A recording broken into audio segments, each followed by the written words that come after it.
Hello students, कैसे हो? उम्मीद करता हूँ सब लोग अच्छे होंगे और अच्छे से पढ़ाई करोगे बेटा।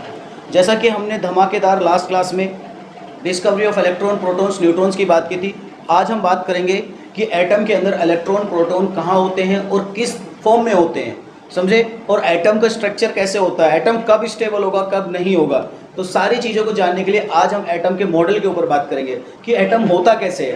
तो पहला मॉडल हम पढ़ेंगे इसमें, थॉमसन एटॉमिक मॉडल। तो थॉमसन एक साइंटिस्ट का नाम है, उन्होंने अपना एक मॉडल दिया किसके बेस के ऊपर? एटम के ऊपर, कि एटम कैसा होगा, तो उसी को हम जानते हैं थॉमसन एटॉमिक मॉडल। अब थॉमसन एटॉमिक मॉडल कैसे काम करता है, कैसे इसने अपने आप को रिप्रेजेंट किया, उसको जानने की कोशिश करते हैं। थॉमसन ने क्या कहा कि एक वाटरमेलन, आपने एक तरबूज लिया, बोले कि आप एक तरबूज लीजिए। हमने कहा ले लिया, इन्होंने एक तरबूज लिया और बोले इसकी जो शेप होती है ना वाटरमेलन की, स्फेरिकल शेप होती है। ये आपने बेटा क्या लिया? वाटरमेलन, ठीक है। और बोले कि जो वाटरमेलन की जो शेप होती है वो स्फेरिकल टाइप की होती है। तो इन्होंने बोला एटम भी कैसा होता है? स्फेरिकल ही होता है। फिर बोले इसको तरबूज को काट के देखो। काटने के बाद बोला कि इसमें कुछ ब्लैक कलर के इस तरीके से आपको सीड्स दिखाई देते हैं, जो चारों तरफ उसमें फैले हुए होते हैं। मैंने यहाँ पर सीड्स ले लिए बेटा, और इन सीड्स को बोला इलेक्ट्रॉन्स। क्या बोला बेटा इनको? इलेक्ट्रॉन्स। तो हमने पूछा कि बताइए पॉजिटिव चार्ज कहाँ होगा, तो इन्होंने बोला कि पॉजिटिव चार्ज यूनिफॉर्मली पूरे स्फीयर के अंदर डिस्ट्रीब्यूट होगा। तो हमने सब जगह पॉजिटिव चार्ज को इसमें डिस्ट्रीब्यूट कर दिया बेटा, और इस तरीके से पूरे में फैला हुआ होगा।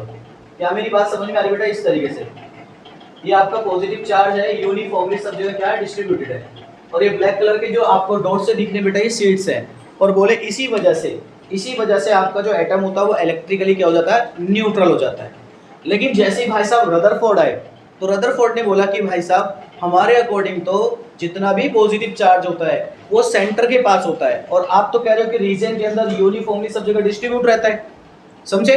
तो भाई साहब ये इनके लिए जो ड्रॉबैक बने, रदरफोर्ड बने, तो इनका मॉडल जो है एटम की स्टेबिलिटी को एक्सप्लेन नहीं कर पाया। तो इसके कुछ पॉइंट्स हैं, तो पहले हम पॉइंट्स को लिख लेते हैं कि भाई ये क्यों फेल हुआ। इन्होंने जो सजेशन था वाटरमेलन, इन्होंने तरबूज को देखा और तरबूज को बोला यही एटम है। उसको काटा, बोले बीज ये इलेक्ट्रॉन्स की तरह बिहेव करेंगे। तो पॉजिटिव चार्ज कहाँ होगा कि वो सब जगह पूरे रीजन के अंदर यूनिफॉर्मली डिस्ट्रीब्यूटेड होगा, और इसी वजह से आपका इलेक्ट्रिकली आपका एटम न्यूट्रल रहता है, ठीक है। जैसे ही रदरफोर्ड आया, रदरफोर्ड क्या हो गया? इसके लिए ड्रॉबैक हो गया। तो इसके पॉइंट्स लिखिए पहले बेटा, कौन कौन से पॉइंट को हम डिस्कस कर सकते हैं। तो पहला पॉइंट इसमें लिखिए बेटा, number 1, according to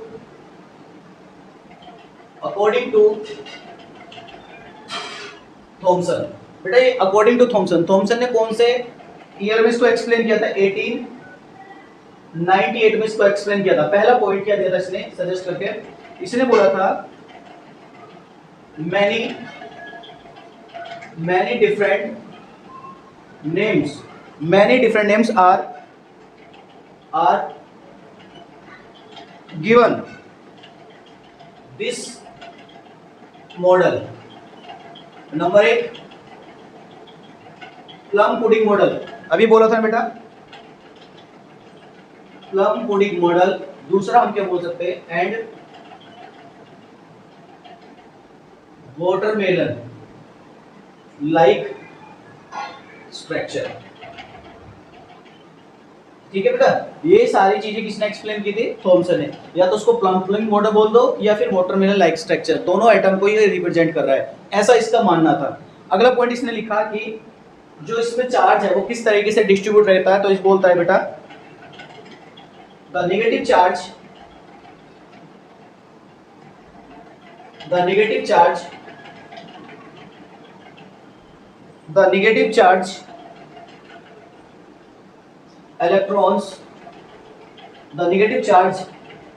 electrons occupied, कौन ऑक्यूपाई करता है बेटा?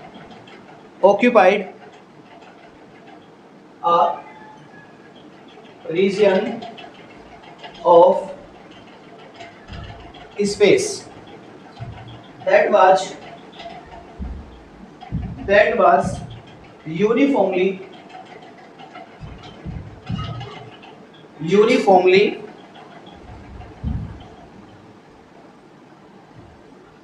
पॉजिटिवली चार्ज्ड,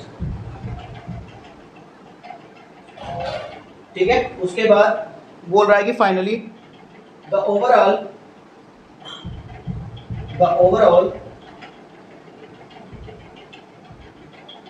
neutrality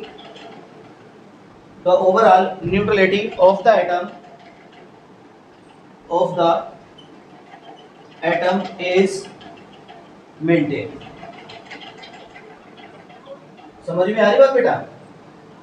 ओवरऑल उसको कहता है कि जो जितना भी स्पेस होता है उस स्पेस के अंदर नेगेटिव चार्ज ऑक्यूपाई होता है, उसके बीच में कौन होता है बेटा? यूनिफॉर्मली पॉजिटिव चार्ज आपका डिस्ट्रीब्यूटेड रहता है, और इसी वजह से आपका ओवरऑल जो एटम है वो अपनी इलेक्ट्रिकल न्यूट्रलिटी को क्या करके रखता है? मेंटेन करके रखता है। ये इसके कुछ पॉइंट्स थे। अब इसके हम बात कर लेते हैं ड्रॉबैक। पहला ड्रॉबैक क्या था बेटा इसका? ड्रॉबैक पहला point, it cannot be explain the stability of atom को कैसे स्टेबल करना है उसके बारे में कुछ नहीं बता पाया। दूसरा, it cannot be explain the structure of atom का कैसा स्ट्रक्चर होगा, एग्जैक्टली कैसा होगा कुछ नहीं पता, बस इसने बोला वाटरमेलन लाइक होगा, ये स्फेरिकल टाइप, ऐसे कुछ इसने बोला। तीसरा पॉइंट हम लिख सकते बेटा, रदरफोर्ड मॉडल। ठीक है, तीसरा पॉइंट क्या बना बेटा इसके लिए ड्रॉबैक? Rutherford model. कि रदरफोर्ड मॉडल के अकॉर्डिंग जो चार्ज था वो सेंटर में आ रहा था, लेकिन इसका सब जगह डिस्ट्रीब्यूट हो रहा है बेटा। तो ये कैसे हो सकता है? ये कुछ और बोल रहा है, ये कुछ और बोल रहा है, तो इसमें या तो ये गलत है या फिर ये गलत है। अब इसके बाद अगर ये सही है तो बेटा अब इसका मॉडल पढ़ना पड़ेगा। तो हेडिंग डालिए फटाफट। अब हम देखते हैं कि रदरफोर्ड मॉडल ने क्या बोला था। फटाफट नोट करो बेटा, रदरफोर्ड मॉडल की बात करेंगे। हेडिंग डालो, रदरफोर्ड मॉडल।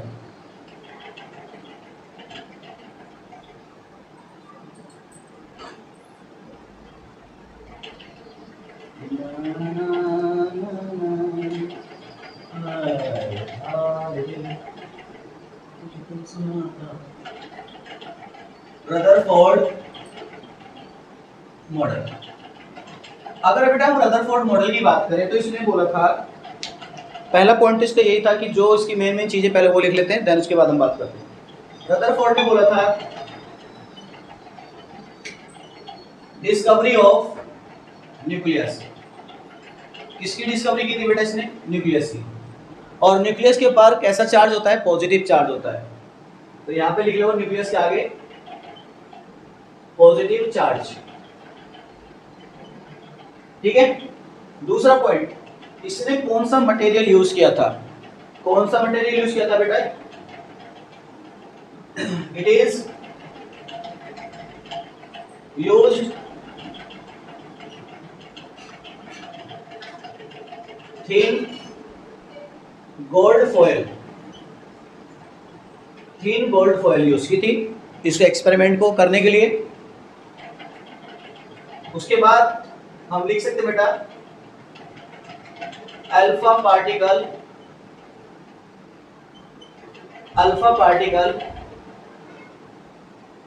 Scattering experiment. इसका दूसरा नाम क्या है? Alpha particle scattering experiment. और बेटा अल्फा पार्टिकल किससे निकलते हैं? Radio active metal. तो इसने रेडियो एक्टिव मेटल के ऊपर क्या किया था? बमबार्ड किया था। तो हम इसके नीचे लिखना चाहे तो लिख सकते हैं bombarding on radioactive metal to produce alpha particle. ठीक है। और अल्फा पार्टिकल क्या होते हैं बेटा?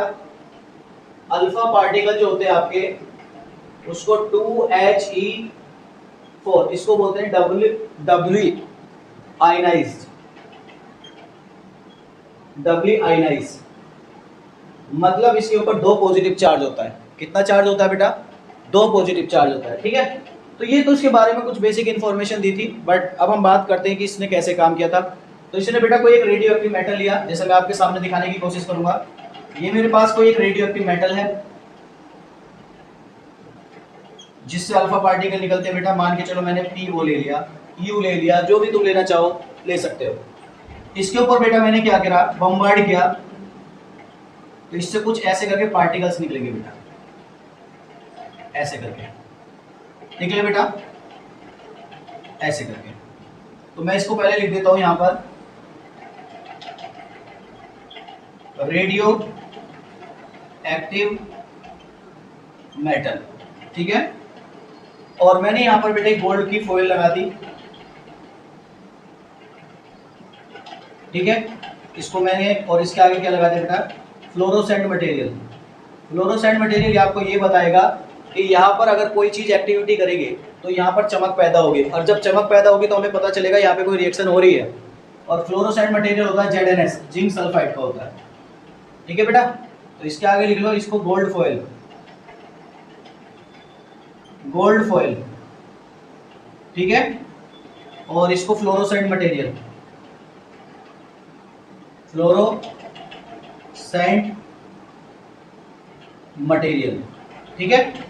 अब देखो बेटा इसमें कुछ अल्फा पार्टिकल आए, और ये बेटा अल्फा पार्टिकल निकल रहे हैं यहाँ से, आए और सीधे बेटा अपने पाथ से आराम से चले गए बेटा, पास हो गए, कोई दिक्कत नहीं है, कोई उनके ऊपर रिफ्लेक्शन नहीं हुआ, किसी ने उनको डिस्टर्ब नहीं किया। लेकिन कुछ अल्फा पार्टिकल के साथ दिक्कत हो रही थी, तो यहां पर लिखना चाहो तो बेटा इसको अल्फा पार्टिकल,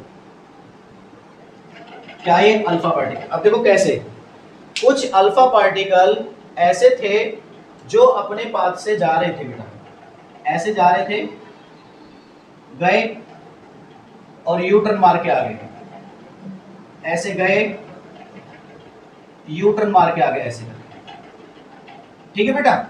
तो ये अपने पाथ से क्या हो गए, डेविएट हो गए, भटक गए। ऐसा क्यों? तो इतने वाले स्फीयर के अंदर कोई भी आपको एक्टिविटी दिखाई नहीं दे रही थी, मतलब यहाँ इस सामने कोई भी मूवमेंट नहीं हो रहा था। फ्लोरोसेंट मटेरियल पे यहाँ पर कोई एक्टिविटी नहीं देखने को मिल रही थी। एक्टिविटी कहाँ देखने को मिल रही थी, यहाँ पर और यहाँ पर। तो यहाँ पर क्या है, जो इसका बेटा स्फीयर है, ये इस स्फीयर में कोई भी ऐसी चीज प्रेजेंट नहीं है जो इसके साथ रिफ्लेक्शन दिखाए, मतलब ये स्पेस खाली है। लेकिन सारा का सारा कोई भी जो भी चीज प्रेजेंट है वो इस सेंटर पे है। तो एक्सपेरिमेंट किया गया कि ऐसा क्या हो रहा है भाई कि अल्फा पार्टिकल कुछ तो जा रहे हैं और कुछ वापस लौट के आ रहे हैं, तो मतलब हो क्या रहा है, कुछ तो निकल गए। तो यहाँ पे पता चला कि यहाँ पर कैसा स्पेस है, कुछ नहीं है, एम्प्टी स्पेस है, खाली स्पेस है, लेकिन यहाँ पर कोई चीज बैठी हुई है जो इसको बार बार रिफ्लेक्ट कर रही है। हम ये ऑब्जर्व कर रहे हैं। कंक्लूजन क्या निकाला, कंक्लूजन ये निकला बेटा कि अल्फा पार्टिकल डबली आयनाइज होता है, तो इसके ऊपर कितने चार्ज होता है, +2 होता है। अब इसके ऊपर 2 चार्ज होता है, और बेटा गोल्ड के ऊपर भी कोई ना कोई चार्ज होगा क्योंकि मेटल है। अब यहाँ पर इसके ऊपर भी पॉजिटिव चार्ज है और यहाँ भी कोई ऐसा चार्ज है जो इसको आने नहीं दे रहा, तो दोनों के बीच में क्या हो रहा है, रिपल्सन हो रहा है। तो यहाँ पर भी अल्फा पार्टिकल के ऊपर पॉजिटिव चार्ज है और सेंटर में भी कैसा चार्ज है, पॉजिटिव चार्ज है। इसका मतलब ये पता चलता है कि स्मॉल वॉल्यूम के अंदर इकट्ठा चार्ज जो है वो सेंटर में बैठा हुआ है, और वो सेंटर में जो चार्ज बैठा है वो वही चार्ज है जो अल्फा पार्टिकल के ऊपर है। तो फाइनली कंक्लूजन ये कहा गया कि भाई इसके ऊपर भी पॉजिटिव चार्ज है और इसके स्मॉल वॉल्यूम के अंदर भी टोटल पॉजिटिव चार्ज जो इकट्ठा बैठा हुआ है बेटा यहाँ पर है। तो सेंटर में जो पॉजिटिव चार्ज है वही चार्ज अल्फा पार्टिकल पे, इसी वजह से दोनों के बीच में क्या हो रहा है, रिपल्सन हो रहा है। और फाइनली पता चला कि वो चार्ज पॉजिटिव है और सारा का सारा पॉजिटिव चार्ज कहाँ होता है, सेंटर में होता है, और सेंटर को हम क्या बोलते हैं, न्यूक्लियस बोलते हैं। डिस्कवरी हो गई बेटा न्यूक्लियस की। तो यहाँ पर कौन सा चार्ज बैठा है बेटा, पॉजिटिव चार्ज, और इसके ऊपर भी कैसा चार्ज है, पॉजिटिव। इस वजह से दोनों के बीच में क्या हो रहा है बेटा, रिपल्सन हो रहा है। ठीक है, तो ये हमारा एक्सपेरिमेंट था। अब इसका आगे देखते हैं कि इसने क्या क्या स्टेटमेंट दिया। पहले इसके स्टेटमेंट को लिख लेते हैं, आगे हम बढ़ते हैं बेटा। फटाफट नोट कीजिएगा। अब इसके कुछ पॉइंट्स हैं जो हम कंक्लूजन और ऑब्जर्वेशन क्या कर रहे हैं। तो पहला पॉइंट हम लिखते हैं इसमें बेटा, हम यहाँ पे हेडिंग डाल लो,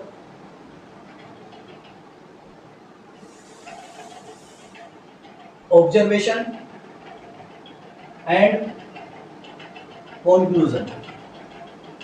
ठीक है, देखो पहला पॉइंट क्या बोलेंगे बेटा इसमें, most of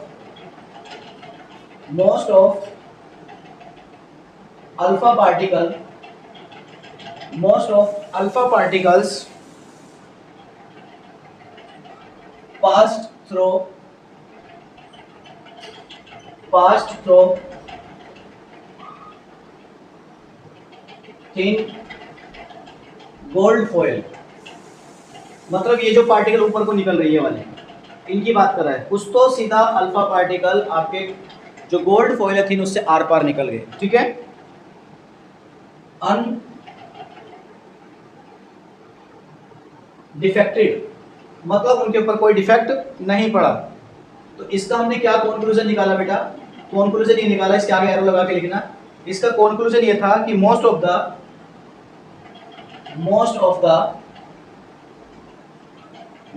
the space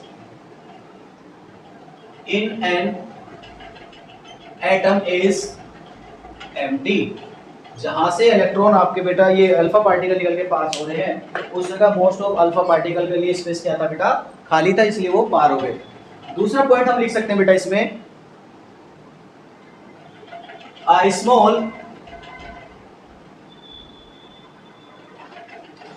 small of alpha particle was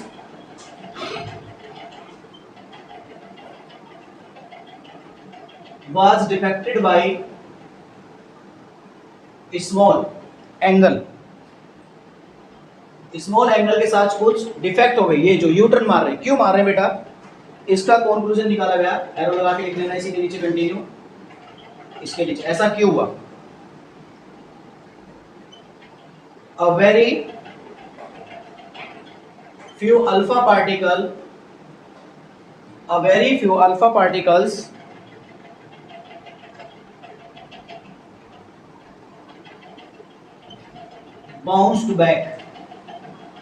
bounced back that is were defected by, कुछ एंगल से डिफेक्ट हो रहे हैं। किस एंगल से हो रहे बेटा? Defected by nearly theta equal to 180 angle. इतने एंगल से बेटा देखो सीधे गए, फिर यू उल्टा यू टर्न मार गए। समझ वाली बात? देखो कहानी सुनाता हूं मैं, ऐसा क्यों हो रहा है कि देखो तुम खुद ही बोलोगे कि हाँ सर जो हम बोलना चाह रहे हैं वो बात सत्य है। देखो अगर आपके सामने बेटा ये एक इंसान है और बेटा ये आप हो, दोनों की बात कर रहा हूं। आपने कुछ इसको पैसा उधार दिया, मान के चलो 1 लाख रुपए उधार दे दिए, तो बताइए क्या आप इस पर अपना पैसा छोड़ोगे? कभी नहीं छोड़ोगे। आपसे बोला भाई मुझे अर्जेंट जरूरत है, मुझे कुछ दिनों के लिए, मान के चलो इसने बोला मुझे 5 दिन के लिए पैसे चाहिए। आपने दोस्ती में भरोसा करके इसको 5 दिन के लिए 1 लाख रुपए दे दिए। देने के बाद अब क्या करेगा बेटा? ये 5 दिन जैसे हो जाएंगे तो आपको एक उम्मीद लगी हुई कि 5 दिन के बाद मेरा दोस्त लौटा देगा, लेकिन 6ठा दिन आ गया, आपको पैसा नहीं मिला, तो आप क्या बोलोगे? हो सकता है कोई प्रॉब्लम आ गई होगी, भाई दे देगा, अभी 6 दिन हुए हैं। इस तरीके से धीरे धीरे महीना गुजर गया, 2 महीने गुजर गए, 3 महीने गुजर गए, लेकिन बंदा पैसों का नाम नहीं ले रहा। जब भी आप फोन करो फोन नहीं उठा रहा, गोली दे रहा है आपको, इधर उधर की बातें बोल रहा है, समझ गए? आपका फोन उठाना बंद कर दिया, आपसे बात करना बंद कर दिया, आपको कहीं देख लेता तो गायब हो जाता है। अब अचानक से अब आपका दिमाग खराब होगा, बोलोगे यार जो भी इस पे मिलेगा मुझे इससे छीन के लेके आना, मुझे अपना पैसा वसूल करना है, ऐसे नहीं छोड़ूंगा इसको, भाई मेरी मेहनत का पैसा है। अब भाई साहब बात खराब हो चुकी है, दोस्ती खत्म, पैसा बीच में आती, दोस्ती खत्म। अभी क्या करेगा भाई? मौका मिलते इसको पकड़ेगा, उसको मारेगा और पैसा छीनेगा। तो यही काम ये करेगा बेटा। अचानक से एक दिन ही मार्केट में घूम रहा है, लेकिन इसको नहीं पता आप भी मार्केट में गए हो। चोर को भी ये नहीं पता जिसने तुमसे पैसा लिया है, उसको भी नहीं पता कि ये भी मार्केट में घूम रहा है। अचानक से क्या होता है बेटा? आमने सामने मार्केट में कुछ डिस्टेंस है, मान के चलो बीच में बहुत ज्यादा भीड़ है, उस भीड़ के उस पार में वो खड़ा है जिसको आपने पैसा दिया है, भीड़ के इस पार आप खड़े हो। अब अचानक से देखते देखते दोनों में आपस में आई टू आई कॉन्टेक्ट हो जाता है। अब तुम बताइए बेटा, क्या ये 1 लाख रुपए लेके तुम्हारे पास आएगा या वहां से यू टर्न मारेगा? यस एग्जैक्टली यही करेगा। ये मौका देखते वहां से क्या करेगा? आपको इसको पता है कि भीड़ ज्यादा ही आ नहीं पाएगा जल्दी से, तो वहां से क्या करेगा? कल्टी मार देगा। आपको पता भी नहीं चलेगा किधर को कल्टी मार गया, समझे? आपको सोचेगा कि आज तो मिल गया, ऐसे अच्छे से बात करूंगा, लेकिन ये वहीं से क्या हो जाएगा? रफू चक्कर। तो मतलब जो चीज आपके पास है वही चीज इसके पास है, मतलब दोनों में क्या हो रहा है? रिपल्सन। जैसे आपको देखा गायब हो गया, तो वैसे सेम चार्ज यहाँ बैठा हुआ है जो इसके पास है, इसको देखते क्या होने लगा? यू टर्न मार दिया। तो समझ में आई बेटा बात? तो यहाँ पर भी सेम वही चार्ज है जो चार्ज इसके पास है, इसी वजह से इन दोनों के बीच में क्या रिपल्सन होगा और स्मॉल एंगल के साथ ये क्या करेगा बेटा? यू टर्न मार देगा। क्यों? क्योंकि इसके पास भी कैसा चार्ज है? पॉजिटिव चार्ज है, और इस स्मॉल वॉल्यूम के अंदर भी कैसा चार्ज है बेटा? पॉजिटिव चार्ज है। और उस पॉजिटिव चार्ज को हमने क्या नाम दिया? न्यूक्लियस। कि किसी भी एटम के सेंटर में जो भी चार्ज प्रेजेंट होता है उस चार्ज को हम न्यूक्लियस बोलते हैं, और उस चार्ज का नाम होता है पॉजिटिव चार्ज। तो सारा का सारा पॉजिटिव चार्ज कहाँ प्रेजेंट होता है? न्यूक्लियस के अंदर होता है। ठीक है, चलो ये बात समझ में आ गई बेटा। आगे पॉइंट कंटिन्यू करते हैं। अगला पॉइंट इसमें लिखिए बेटा, नेक्स्ट पॉइंट। अगले पॉइंट में लिखेंगे बेटा, the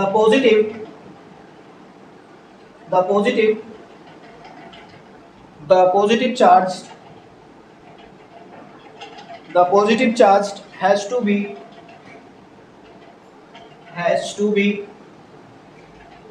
concentrated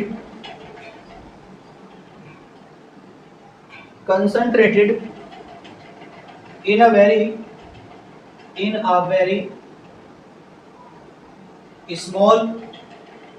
very small volume that repelled and deflected the positive charge,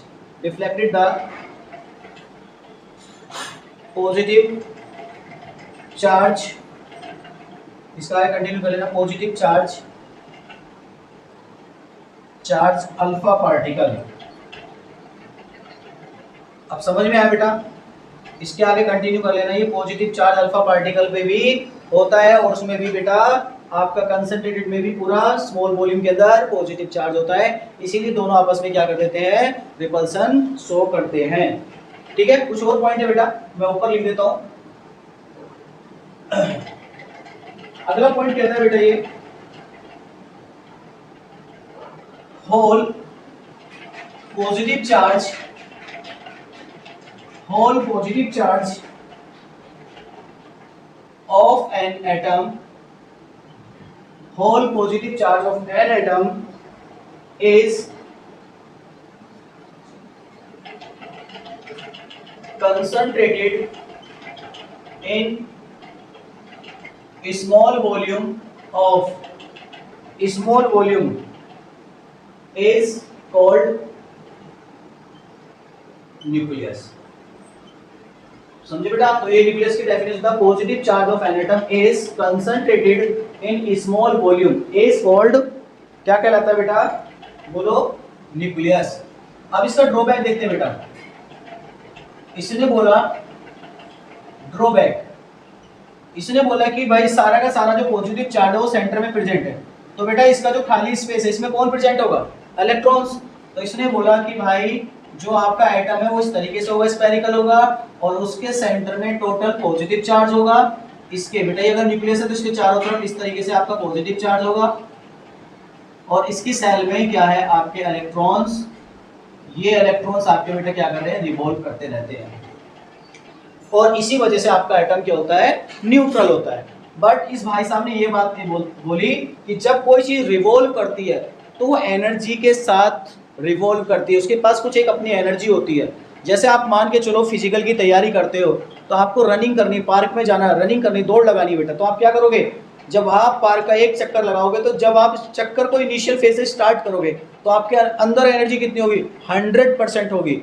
और जैसे आप एक चक्कर कंप्लीट करके आओगे तो क्या बताइए आपके पास 100% एनर्जी होगी? नहीं, कुछ कंज्यूम हो चुकी होगी। तो भाई साहब जब इलेक्ट्रॉन रिवॉल्व करेगा सेल के अंदर, तो बताइए बेटा उसकी एनर्जी क्या होगी? धीरे धीरे रिलीज होगी, और जब एनर्जी रिलीज होगी तो बेटा उसके पास कुछ ना कुछ अपनी एक एनर्जी होगी, खर्च कर रहा है वो। तो बेटा यहाँ से जब इलेक्ट्रॉन रिवॉल्व करता है तो एनर्जी को क्या करता है? वो एनर्जी को क्या करता है?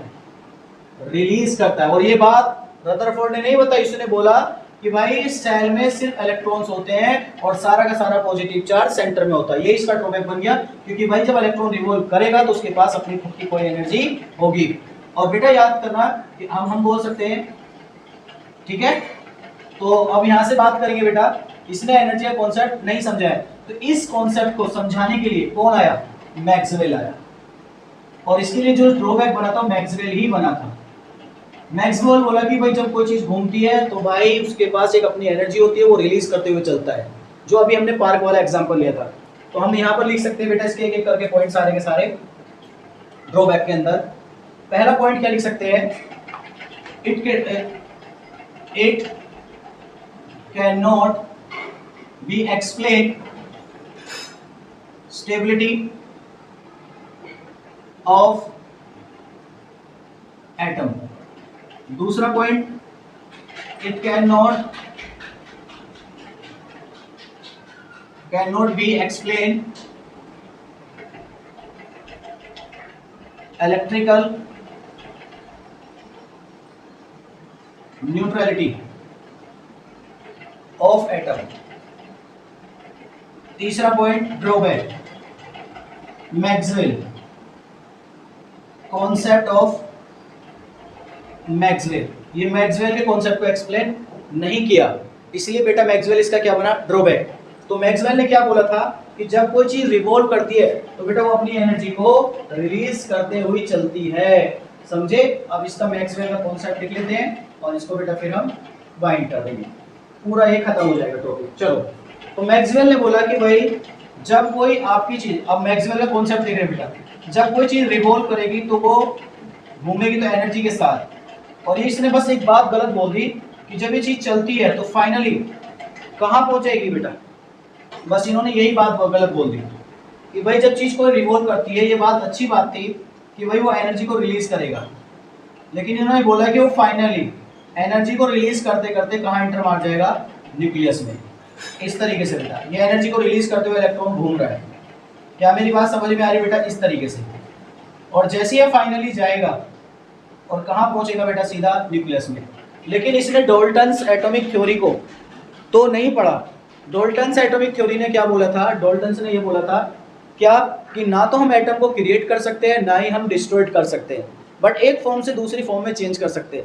तो लेकिन इस केस में तो हमारा एटम खत्म हो जाएगा, क्योंकि भाई अगर निगेटिव चार्ज घूमता हुआ अपना फाइनली पॉजिटिव के पास जाएगा तो न्यूट्रल हो जाएगा, और न्यूट्रल होती बेटा क्या होगा, खत्म हो जाएगा। और एटम को ना तो हम क्रिएट कर सकते हैं और ना डिस्ट्रॉय कर सकते हैं। तो यहाँ पर स्टेबिलिटी को क्या कर रहा है, डिस्ट्रॉय कर रहा है, स्टेबिलिटी को मेंटेन ही नहीं कर रहा।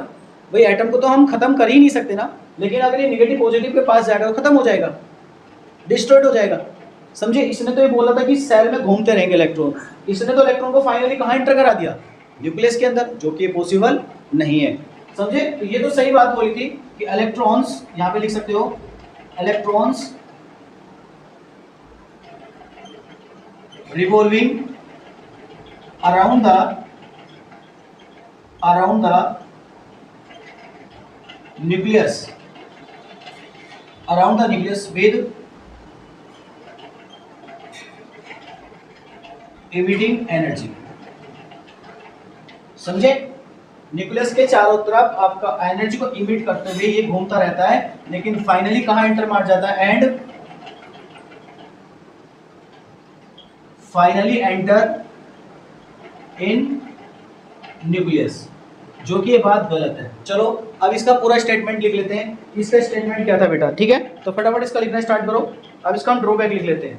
अकॉर्डिंग टू, अब मैक्सवेल की बात करें, अकॉर्डिंग टू मैक्सवेल, और मैक्सवेल को किसने एक्सप्लेन किया था बेटा, इलेक्ट्रोमैग्नेटिक थियरी ने, इलेक्ट्रोमैग्नेटिक थियरी, ठीक है बेटा। और याद रखना बेटा इसको हम सेल बोलते हैं, सेल या फिर ऑर्बिट। और इसकी डेफिनेशन क्या है, when an electron revolving around the nucleus, समझे। जब कोई इलेक्ट्रॉन न्यूक्लियस के अराउंड किसी सेल में घूमता है तो उसका नाम सेल भी होता है, ऑर्बिट भी होता है, समझे बेटा। जिस भी पर्टिकुलर वो सेल में घूमेगा उसको हम सेल ही बोलेंगे। अगर ये बेटा, अगर ये इसमें घूम रहा है, इसका सेल का नाम कुछ होगा, दूसरी में घूमेगा उसका नाम कुछ होगा, उससे अगली में घूमेगा तो उसका नाम कुछ और होगा। जैसे जैसे इलेक्ट्रॉन घूमेगा उसको हम ऑर्बिट, जहां घूमता है उसको सेल और ऑर्बिट हम बोलते हैं। इलेक्ट्रोमैग्नेटिक थ्योरी ने क्या बोला था, व्हेन, पहला पॉइंट, चलो इसका रीजन ही लिख लेते हैं सीधा। इसने बोला when a charge particle, when a charged particles is in accelerated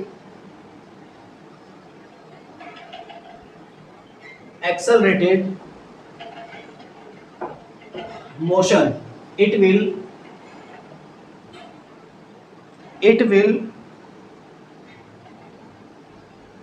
emit energy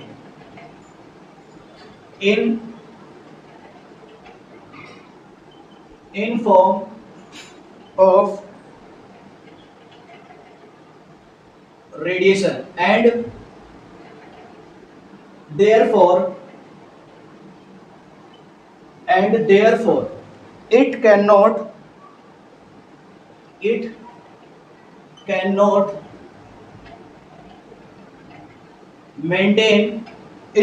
maintain the radius. It cannot maintain the radius of its path. अपने रेडियस, जो बेटा पाथ की रेडियस वो मेंटेन नहीं करता, विल continuously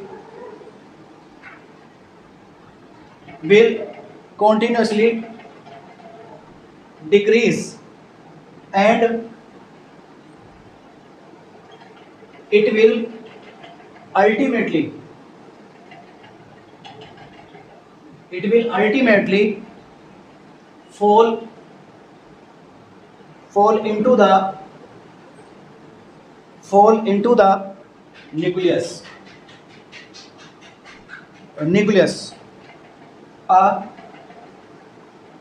स्पीड पाथ, और जिससे आपका एटम क्या हो जाएगा बेटा, परमानेंटली क्या हो जाएगा बेटा, खत्म हो जाएगा। समझ गए? ये पूरा आपका बेटा स्टेटमेंट किसका था, मैक्सवेल का था। समझे बेटा? तो इन्होंने बस यही बात बोल दी, वरना सारी बातें इनकी अच्छी थी, और इसी वजह से इनका जो मॉडल था वो भी अनस्टेबल हो गया। समझे बेटा? उसके बाद एक छोटी सी बात करेंगे बेटा। अगर ये हमारा एटम है और एटम के बीच में सेंटर में न्यूक्लियस है, और न्यूक्लियस के ऊपर कैसा चार्ज होता है, पॉजिटिव, और बेटा अगर यहाँ से यहाँ तक अगर इलेक्ट्रॉन सेल में रिवॉल्व कर रहा है, इस तरीके एनर्जी को इमिट करेगा, ठीक है, तो बेटा इसको इसके ऊपर Q1 चार्ज होगा, तो इसका Q2, इन दोनों के बीच में अट्रैक्शन होगा, उसको हम बोलेंगे फोर्स ऑफ अट्रैक्शन। इन दोनों के बीच की डिस्टेंस को हम रेडियस बोलेंगे R। क्या बोलेंगे बेटा, R। तो हम इस पे लिख सकते हैं कि जब रदरफोर्ड के अकॉर्डिंग बात करें, radius of nucleus, radius of atom की रेडियस की बात कर रहा है, न्यूक्लियस से इलेक्ट्रॉन तक की रेडियस है एटम की रेडियस। ठीक है बेटा? तो इसके डेटा अगर हम लिखना चाहें, आपको इसका डेटा ध्यान रखना बेटा, 10 की पावर -10 मीटर, और ये 10 की पावर -15 मीटर। इसका एक फॉर्मूला भी होता है बेटा, R बराबर R0 A की पावर 1/3। इससे भी आप निकाल सकते हो बेटा। अब इसमें R0 जो है, इसको हम क्या बोलते हैं, रेडियस ऑफ न्यूक्लियस। तो मैं लिख रहा हूं बेटा यहाँ पर रेडियस ऑफ न्यूक्लियस, ठीक है। और A क्या बेटा, एटॉमिक मास, और R क्या बेटा, रेडियस ऑफ एटम। तो आपको रेडियस ऑफ एटम निकालनी है किसी भी पर्टिकुलर एटम के लिए, तो बेटा आप उसके लिए आपको रेडियस ऑफ न्यूक्लियस आपको पता होना चाहिए, इतनी होती है, और एटम जो भी आपको देगा उसका मास 1/3 कर देना, आपका आंसर आ जाएगा। फटाफट लिखो बेटा, ठीक है, ठीक है, हो गया, नोट कर लो बेटा। ये पूरा मॉडल खत्म हो गया बेटा। अब इसका जो ड्रॉबैक बना है, ये मैक्सवेल, इसको एक्सप्लेन करने के लिए बोर्स मॉडल आएगा, और बोर्स मॉडल बताएगा कि भाई इलेक्ट्रॉन कैसे एटम के अंदर प्रेजेंट रहता है, पॉजिटिव चार्ज कैसे रहता है, और कैसे उसकी स्टेबिलिटी रहेगी। वो सारी चीज़ों को एक्सप्लेन करने कौन आएगा, बोर्स मॉडल। और बोर्स मॉडल बेटा इतना ज़्यादा पॉपुलर हो गया है कि सारे मॉडल की उसने बैंड बजा दी। समझे?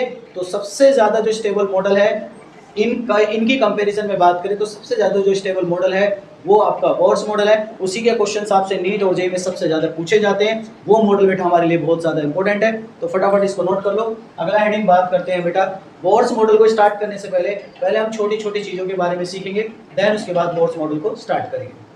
ओके।